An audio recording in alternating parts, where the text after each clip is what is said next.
Students, आज का जो हमारा टॉपिक है वो है atomic and ionic radii. Atomic and ionic radii हम देखेंगे कि इसमें ग्रुप में क्या वेरिएशन आ रही है, पीरियड में क्या वेरिएशन आ रही है। अब यहाँ पे हमारे पास जो है सबसे पहले तो हम देखते हैं कि एटॉमिक रेडियाई या आयनिक रेडियाई होते क्या हैं। तो इसके लिए हम इसको डिफाइन कर लेते हैं। The average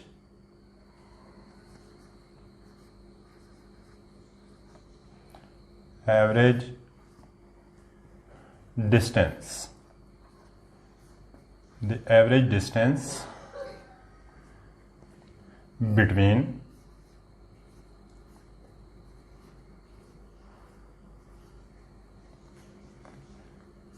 the nucleus and the outermost orbit of an atom or ion is called atomic or ionic radii. Atomic और आयनिक रेडियस। अब बेटा यहाँ पे हमने लिखा कि the average distance between the nucleus and the outermost orbit of an atom और ion is known as atomic radius, is called atomic radius. अब इसको एटॉमिक रेडियस कहते हैं तो हम कैसे देखते हैं कि एवरेज डिस्टेंस। फॉर एग्जांपल अगर हम बात करें किसकी, कि ये हमारे पास लेट से कि ये एक एटम है हमारे पास, यहाँ पे मैं इसको ड्रा कर रहा हूँ। अब यहाँ न्यूक्लियस से लेकर जो इसका आउटर मोस्ट शेल होगा उसको हम क्या कहते हैं, रेडियस कहते हैं। अब ये रेडियस जो है कोवेलेंटली बॉन्डेड का भी होता है, कोवेलेंटली बॉन्डेड है, वंडरवाल का भी रेडियस होता है। तो सिंपली आपने ये याद रखना है कि जो एवरेज डिस्टेंस है यहाँ से आउटर मोस्ट शेल का, तो इसको क्या कहा जाता है स्टूडेंट्स, इसको हम क्या कहते हैं, एटॉमिक रेडियाई बोलते हैं। अब हम चलते हैं इसके ट्रेंड की तरफ कि एटॉमिक रेडियाई जो है वो उसकी वेरिएशन ग्रुप में कैसे आ रही है और पीरियड में कैसे आ रही है। तो यहां पे हम डिस्कस करते हैं स्टूडेंट्स, यहां तक क्लियर है? ओके।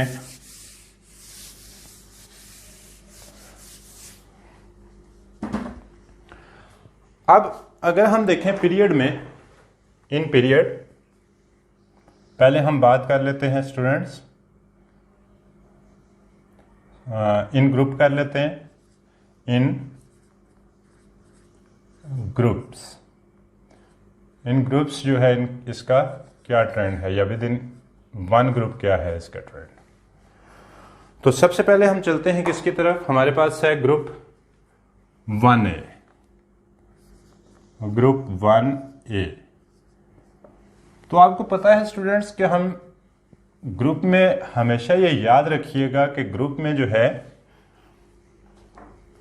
हमारे पास सबसे पहली जो चीज याद रखनी है आपने, टॉप टू बॉटम हमेशा एटॉमिक रेडियस क्या होता है, इंक्रीज होता है, increases when we move from top to bottom.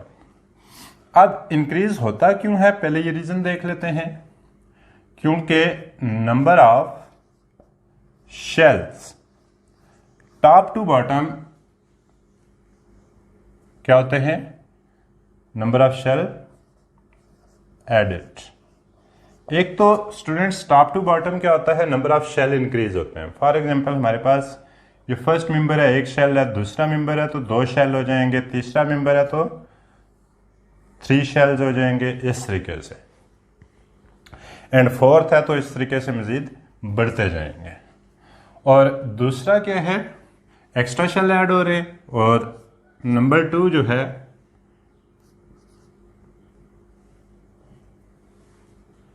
Increase in shielding effect, increase in shielding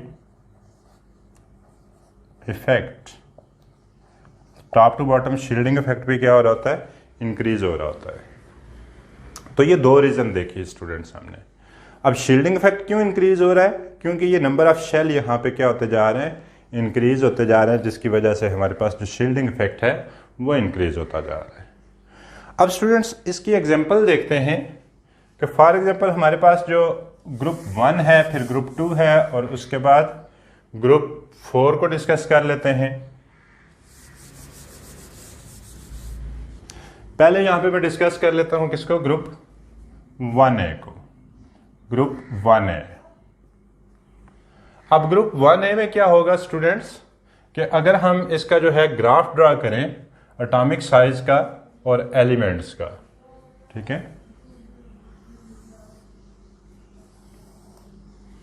atomic size, यहां पे मैं एलिमेंट्स लिख देता हूं स्टूडेंट्स,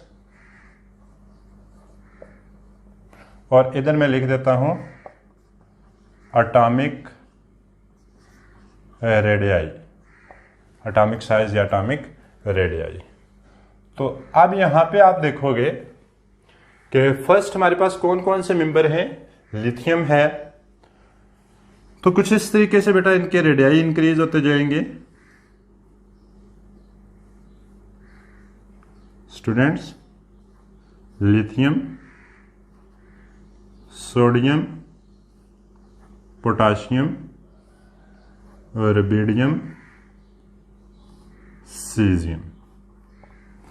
तो एक ग्रेजुअल क्या आ रही है, इंक्रीज आती जा रही है। और मैं पहले डिस्कस कर चुका हूं, जब टॉप टू बॉटम हम मूव करते हैं तो नंबर ऑफ शेल क्या हो जाते हैं, इंक्रीज होते हैं। इसी तरीके से अगर हम जो है नेक्स्ट देख लें, तो नेक्स्ट हमारे पास जो एटॉमिक रेडियाई है ग्रुप 2A का, तो वो भी कुछ इस तरीके से इंक्रीज होगा। इधर मैं एलिमेंट्स ड्रा कर देता हूं, तो यहां पे हमारे पास है ग्रुप 2A। तो 2A में अगर हम देखें तो सबसे पहला मेंबर है हमारे पास B, दूसरा है Mg। मैं ये बेटा बता चुका हूं आप लोगों को कि आपने किस तरीके से याद करने हैं। Ca calcium, magnesium, strontium.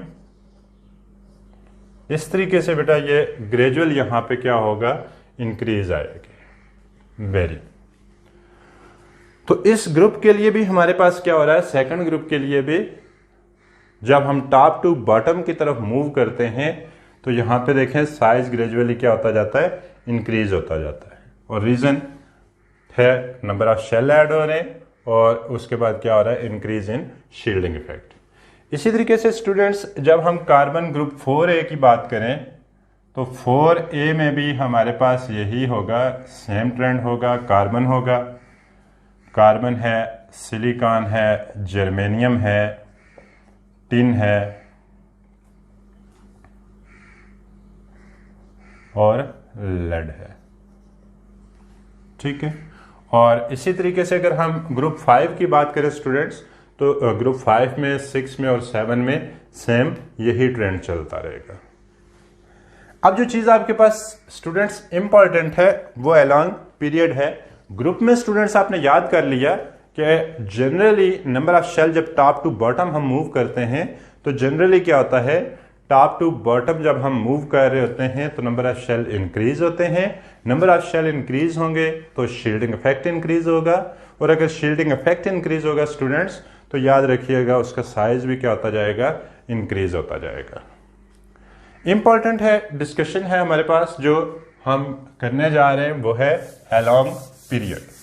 तो पीरियड में जब हम मूव करते हैं स्टूडेंट्स तो हमारे पास जो है कुछ चेंजिंग्स आएंगी in period.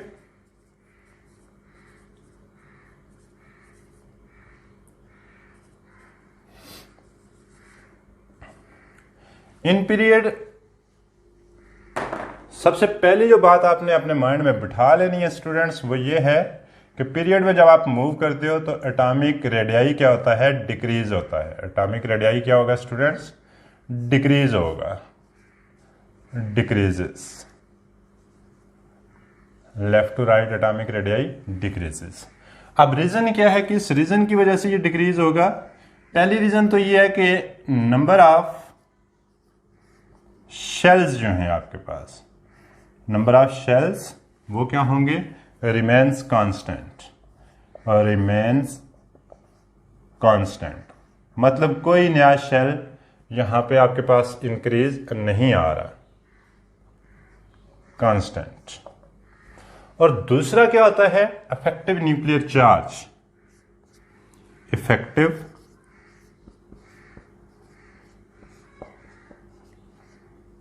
Nuclear charge, charge increases. Affective nuclear charge क्या होता है, लेफ्ट टू राइट जब हम मूव करते हैं स्टूडेंट्स तो वो इंक्रीज हो जाता है। अगर हम बात करें किसके, अपने थर्ड ग्रुप की, थर्ड पीरियड की, सॉरी थर्ड पीरियड, तो स्टूडेंट्स यहां पे हमारे पास क्या हो रहा है, सबसे पहले है हमारे पास सोडियम Na। सोडियम में स्टूडेंट्स कितने इलेक्ट्रॉन हैं, सोडियम के सबसे पहली बात यह है स्टूडेंट्स कि इसमें शेल कितने हैं। अब ये देखें स्टूडेंट्स 1, 2 एंड 3। सोडियम में कितने शेल हैं स्टूडेंट्स, 3 शेल है, ठीक है।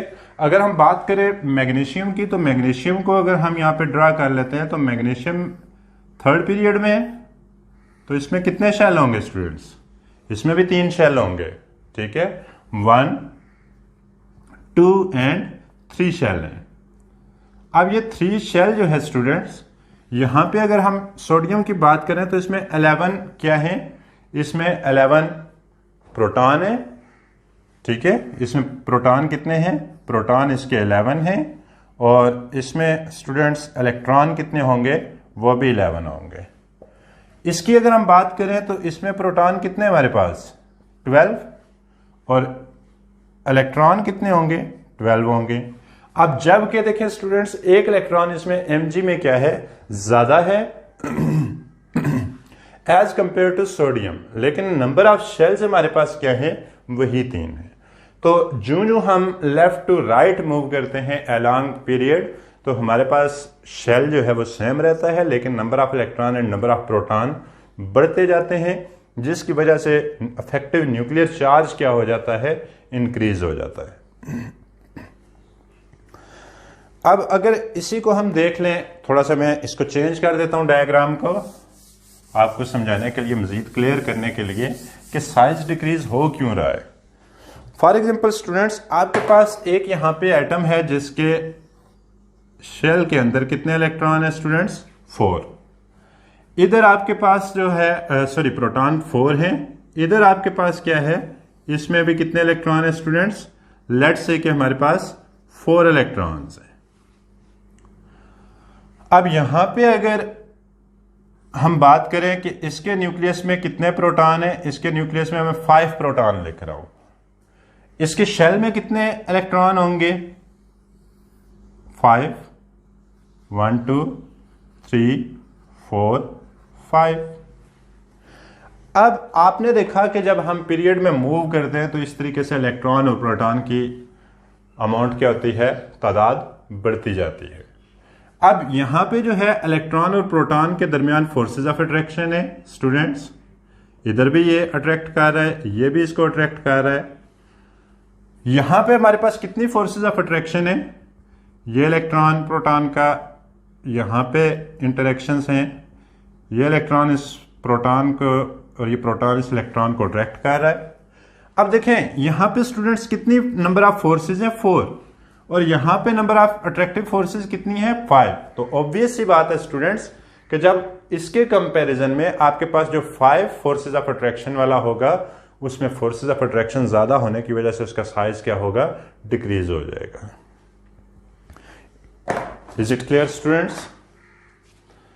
चले अब नेक्स्ट स्टूडेंट्स हम बात करते हैं, इसकी एग्जांपल लेते हैं थर्ड पीरियड से कि इसमें क्या हो रहा है। अगर हम स्टूडेंट्स थर्ड पीरियड को ले लें, ये चीज क्लियर हो गई है स्टूडेंट्स। तो यहां पे अगर एक चीज को आप, सिंपल सी बात है कि एक चीज को आप 4 रस्सियों के साथ बांधोगे तो वो जरा लूज होगी, एक को 5 के साथ बांधोगे तो वो जरा टाइट हो जाएगी, उसका वॉल्यूम भी क्या हो जाएगा, कम हो जाएगा। चलिए अब एज एग्जांपल हम थर्ड पीरियड में देख लेते हैं कि थर्ड पीरियड में क्या चेंजिंग्स आ रही हैं। हमारे पास है थर्ड पीरियड एज एग्जांपल। तो स्टूडेंट्स मैंने प्रीवियस वीडियो में बताया था how to memorize periodic table, उसमें मैंने ये याद करने का तरीका बताया था। अगर किसी को याद नहीं है तो वो वीडियो आप देख सकते हैं। तो यहां पे हमारे पास जो थर्ड पीरियड है, थर्ड पीरियड में इस तरीके से कुछ चेंज आ रहा होता है इसका एटॉमिक रेडियाई का। यहां पे मैं ड्रा कर देता हूं एटॉमिक रेडियाई। इधर हमारे पास एलिमेंट्स हैं स्टूडेंट्स, एलिमेंट्स, और इधर क्या है एटॉमिक रेडियाई।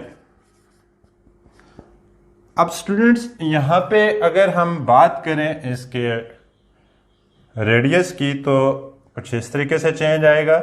सबसे पहला मेंबर था हमारे पास कौन सा, सोडियम था, Na, इससे एटॉमिक रेडियाई डिक्रीज होगा किसका, Mg का।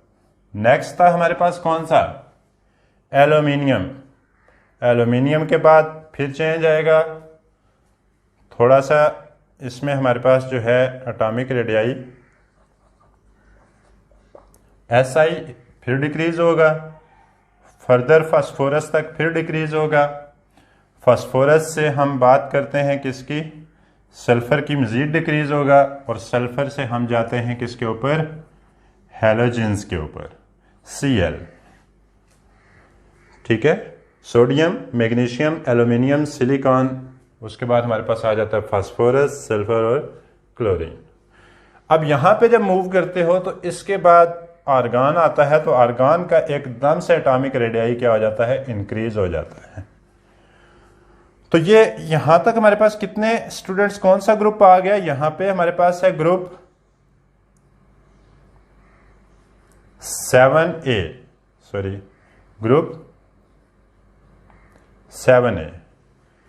अब ये ग्राफ देखें स्टूडेंट्स, ग्रेजुअल डिक्रीज आता जा रहा है जब तक हम ग्रुप 7A तक पहुंचते हैं। अब जब जो ही हम ग्रुप 7A के ऊपर पहुंचे, हैलोजेंस के ऊपर पहुंचे, तो उसके बाद ये ग्राफ जो है यहां से क्या हुआ, हाई हो गया। अब इनका जो एटॉमिक रेडियाई है वो इनके मुकाबले में क्या हो जाता है, ज्यादा हो जाता है। अब एटॉमिक रेडियाई ये जो इन नोबल गैसेस के केस में हमारे पास हाई हो रहा है, तो ये किस रीजन की वजह से हो रहा है, क्या इसमें है। तो स्टूडेंट्स आप जानते हो, इसकी रीजन देखते हैं। आप जानते हो कि हमारे पास दो तरह की फोर्सेज होती हैं किसी भी एटम के अंदर। एक तो होती हैं अट्रैक्टिव फोर्सेस, या इधर मैं एटम ड्रा कर देता हूं दो, सॉरी, किसी भी एटम के अंदर बेटा दो तरह की फोर्सेज होती हैं।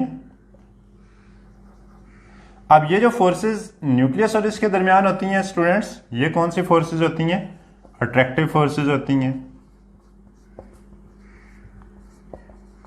फोर्सेज। और जो दो इलेक्ट्रॉन्स के दरमियान होती हैं फोर्सेस, दो इलेक्ट्रॉन के दरमियान कौन सी होती हैं, रिपल्सिव फोर्सेस। अब स्टूडेंट्स इन आर्गन में जब हम पहुंचते हैं तो हमारे पास जो लास्ट जो शेल है वो कंप्लीटली फिल होता है। ये थर्ड पीरियड है, तो इसमें हमारे पास क्या होगा students, 3s 2 and 3px, 3py and 3pz। अब इसके अंदर ये जो होगा कंप्लीटली फिल होगा ये, जिसकी वजह से यहां पे जो रिपल्सिव फोर्सेस हैं, रिपल्सिव फोर्सेस स्टूडेंट्स, ये रिपल्सिव फोर्सेस जो है ये हाई होंगी as compare to attractive forces. Attractive forces, repulsive forces are higher than this attractive forces. अब यहां पे इनके कंप्लीटली फिल होने की वजह से इलेक्ट्रॉन की रिपल्शन क्या हो जाएंगी, बहुत ज्यादा हो जाएंगी। दूसरी एक और रीजन भी है स्टूडेंट्स, उसको भी चले देख लेते हैं। हम इसको इस तरीके से भी एक्सप्लेन कर सकते हैं।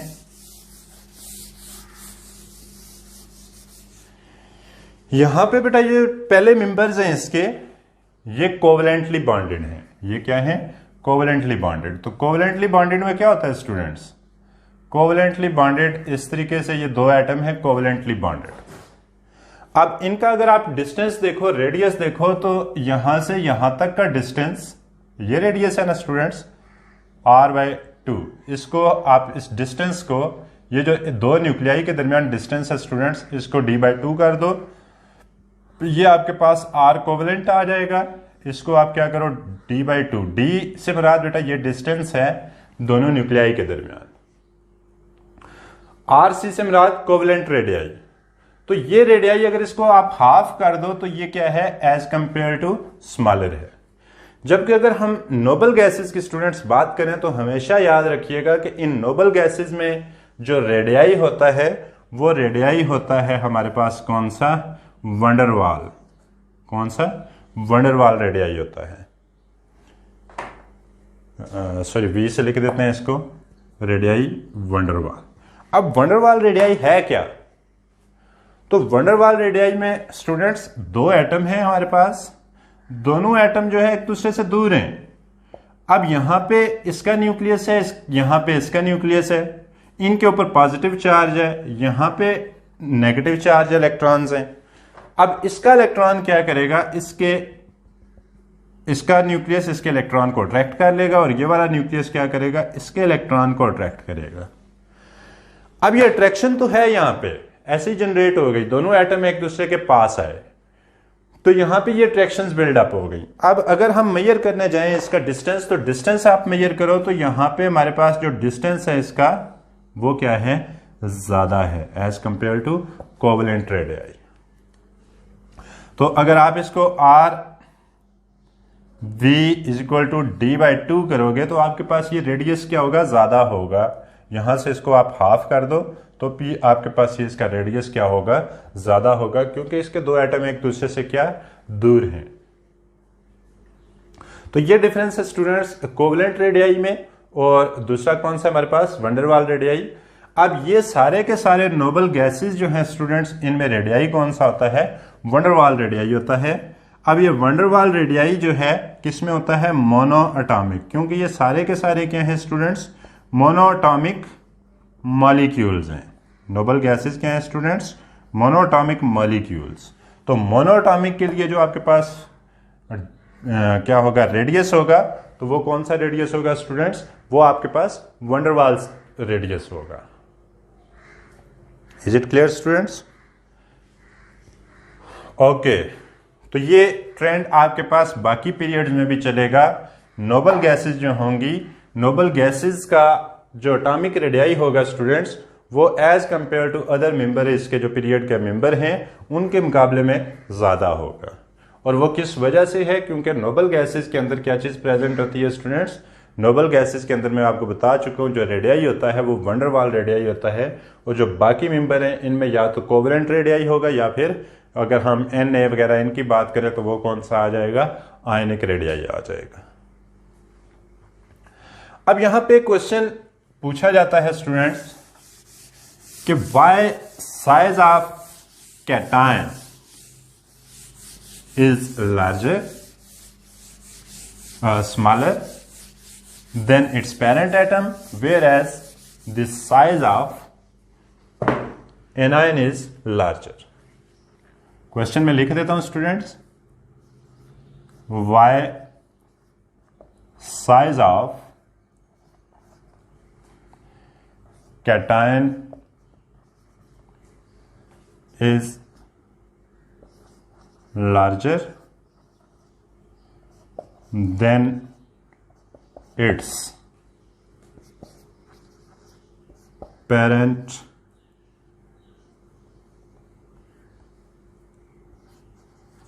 atom,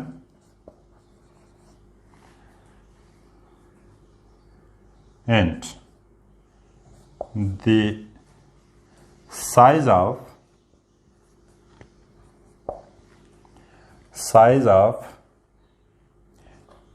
anion, size of cation is smaller होगा साइज स्टूडेंट्स, स्मॉलर, और जो आपके पास होगा कौन सा, ये एनाइन, तो इसका साइज क्या होगा, size is larger than its parent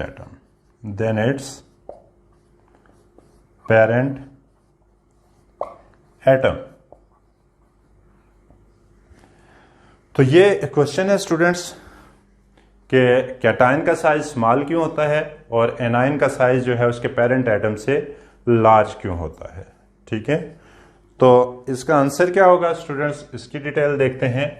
for example students, हमारे पास एक न्यूट्रल एटम है, उसके न्यूक्लियाई में कितने चार्जेस हैं स्टूडेंट्स, 4। अब यहां पे क्या है, इसके इलेक्ट्रॉन्स जो हैं यहां पे वो भी कितने हैं, 4 हैं। ठीक है, अब 4 न्यूक्लियाई के अंदर जो प्रोटॉन हैं वो इन 4 नेगेटिव को क्या करेंगे, अपनी तरफ अट्रैक्ट करेंगे। यहां पे 4 फोर्सेस ऑफ अट्रैक्शन जो है प्रेजेंट हैं। फॉर एग्जांपल हम कह देते हैं,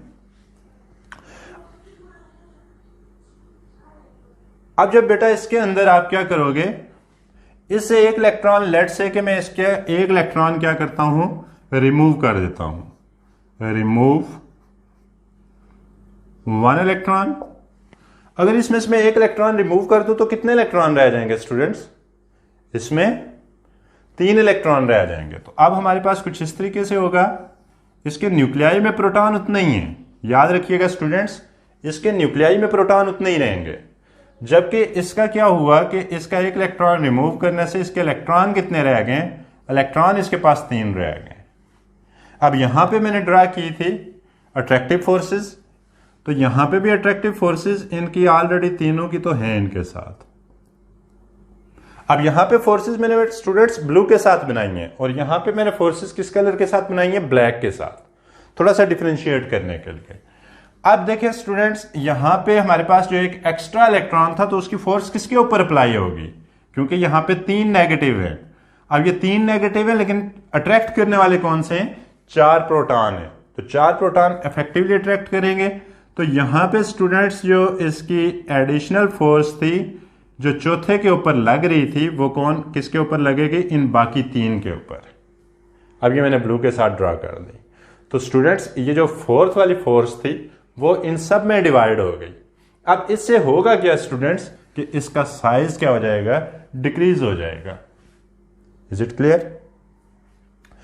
अगर हम इसी के अंदर क्या करें, इस एटम के अंदर एक इलेक्ट्रॉन और ऐड करवा देते हैं, ऐड 1 इलेक्ट्रॉन, अगर इसके अंदर हम एक इलेक्ट्रॉन और ऐड करवा दें, अब क्या होगा स्टूडेंट्स, अब ये होगा कि फॉर एग्जांपल मैं इधर बना देता हूं, इसको इधर कर देता हूं, ऐड 1 इलेक्ट्रॉन, ऐड 1 इलेक्ट्रॉन। अगर 1 इलेक्ट्रॉन ऐड करोगे तो अब इसके न्यूक्लियाई में स्टूडेंट्स चार्ज तो वही है, 4 प्रोटॉन है स्टूडेंट्स। अब चार्ज वही होगा, लेकिन इसके अंदर क्या होगा, एक इलेक्ट्रॉन एक्स्ट्रा आ गया, 1 2 3 4 एंड 5। अब जो स्टूडेंट्स इसके अंदर जो फोर्सेस थी, जो मैंने यहां पे काफी करीब करीब इसके डॉट डाले हुए हैं। अब बेटा प्रोटॉन 4 थे, 4 इलेक्ट्रॉन थे, तो इक्वल फोर्सेस ऑफ अट्रैक्शन इनकी आपस में थी। अब जब फिफ्थ वाला इलेक्ट्रॉन यहां पे आएगा तो ये जो फोर्सेस हैं स्टूडेंट्स, ये फिफ्थ वाले इलेक्ट्रॉन के ऊपर क्या हो जाएंगी? ऑब्वियस सी बात है, ये क्या हो जाएगी? फिफ्थ वाले इलेक्ट्रॉन के ऊपर कम हो जाएंगी। क्यों? पहले जो फोर्सेस 4 के ऊपर डिवाइड हो रही थी, अब वही न्यूक्लियर चार्ज जो है वो कितने के ऊपर डिवाइड हो रहा है स्टूडेंट्स? 5 के ऊपर हो रहा है। तो चार्ज में क्या आ जाएगी? कमी आ जाएगी। तो यहाँ पे फोर्सेस ऑफ अट्रैक्शन में कुछ इस तरीके से ड्रा कर रहा हूँ। अब ये पांचों के ऊपर जब 4 प्रोटॉन की फोर्सेस ऑफ अट्रैक्शन डिवाइड होंगी स्टूडेंट्स, तो ये क्या हो जाएंगी? काफ़ी लेस होगी as compare to this forces of attraction. तो ये रीज़न है, ये जब हमने इलेक्ट्रॉन यहाँ से रिमूव किया तो इसको हम क्या कहते हैं? कैटायन कहते हैं। और ये जब इलेक्ट्रॉन हमने इसमें ऐड किया तो इसको क्या कहते हो? एनायन कहते हो, नेगेटिव आयन। Negative ion. अब स्टूडेंट्स नेगेटिव आयन को क्या कहते हो? एनायन कहते हो। अब चार्जेस स्टूडेंट्स इसके कैटायन के ऊपर क्यों पॉजिटिव है, एनायन के ऊपर क्यों नेगेटिव है, तो वो भी यहीं पे हम देख लेते हैं, ज्यादा बेहतर है। अब चार्ज के लिए देखें स्टूडेंट्स, यहां पे हमारे पास प्रोटॉन कितने हैं? इसके अंदर 4 प्रोटॉन। कितने प्रोटॉन है स्टूडेंट्स? इसमें हमारे पास 4 प्रोटॉन है। तो 4 यहां पे हमने क्या किया? लिखा। अब इलेक्ट्रॉन कितने हैं स्टूडेंट्स इसके ऊपर? इलेक्ट्रॉन भी इसके 4 हैं। तो नेट रिजल्ट क्या होगा? 0। तो इट्स मीन पेरेंट एटम के ऊपर कोई भी चार्ज नहीं है, ना वो पॉजिटिव है ना ही वो नेगेटिव है। अब जब हमने एक इलेक्ट्रॉन यहां पे रिमूव कर दिया स्टूडेंट्स, जब एक इलेक्ट्रॉन रिमूव करोगे तो प्रोटॉन कितने हैं स्टूडेंट्स? प्रोटॉन हमारे पास क्या है? 4 है। इलेक्ट्रॉन आपने एक रिमूव कर दिया स्टूडेंट्स, तो इलेक्ट्रॉन यहां पे नेगेटिव कितने रह जाएंगे? ये +4 है स्टूडेंट्स। इसको मैं कह देता हूं +4, इसको -4, क्योंकि इलेक्ट्रॉन है ना। अब यहां पे हमारे पास नेगेटिव चार्ज कितने हैं? -3। अब इसे करें बेटा तो आपके पास क्या आ गया? +1। तो कैटायन के ऊपर, इस कैटायन के ऊपर चार्ज कितना होगा? +1। इस वजह से प्लस आता है स्टूडेंट्स, क्योंकि उसके नंबर ऑफ प्रोटॉन ज्यादा हो जाते हैं। या दूसरी सेंस में हम ये भी कह सकते हैं कि उसके नंबर ऑफ इलेक्ट्रॉन क्या हो गए? एक इलेक्ट्रॉन कम हो गया। जब एक इलेक्ट्रॉन कम होगा तो उसके ऊपर प्लस चार्ज आएगा। इसी तरीके से स्टूडेंट्स अगर हम बात करें एनायन की, तो एनायन में कितने प्रोटॉन है स्टूडेंट्स? इसमें जो प्रोटॉन है, प्रोटॉन हमारे पास आ रहे हैं कितने? 5। अगर हम इलेक्ट्रॉन्स की बात करें स्टूडेंट्स, तो इलेक्ट्रॉन इसमें देखें 1 2 3 4 एंड 5। तो इलेक्ट्रॉन कितने हैं? नेगेटिव चार्ज, सॉरी प्रोटॉन यहाँ पे मैं यहाँ पे 5 लिख किया, 4 है प्रोटॉन, 1 2 3 एंड 4। प्रोटॉन कितने होंगे स्टूडेंट्स? इलेक्ट्रॉन कितने होंगे? 1 2 3 4 एंड 5। तो नेगेटिव चार्ज यहाँ पे कितने हैं? 5 है। अब 4 पॉजिटिव है, 5 नेगेटिव है, तो रिमेनिंग क्या आएगा स्टूडेंट्स? -1। तो एनायन के ऊपर इस वजह से क्या आता है स्टूडेंट्स? नेगेटिव चार्ज आता है। क्या होता है? नेगेटिव चार्ज आता है। और ये भी बात याद रखिएगा बेटा कि यहाँ पे मैंने एक इलेक्ट्रॉन रिमूव किया तो +1 आया। अगर मैं 2 इलेक्ट्रॉन रिमूव कर दूंगा तो यहाँ पे क्या हो जाएगा? -2। तो यहाँ पे आंसर क्या आएगा? +2। तो इसके ऊपर चार्ज कितना होगा? +2। अगर मैं 3 इलेक्ट्रॉन रिमूव कर दूंगा तो यहां पे क्या हो जाएगा? -2 -1। ठीक है, तो इस तरीके से फिर हमारे पास ये पॉजिटिव की अमाउंट क्या होती जाएगी? बढ़ती जाएगी। तो ये था स्टूडेंट्स हमारे पास जो एटॉमिक रेडियाई है।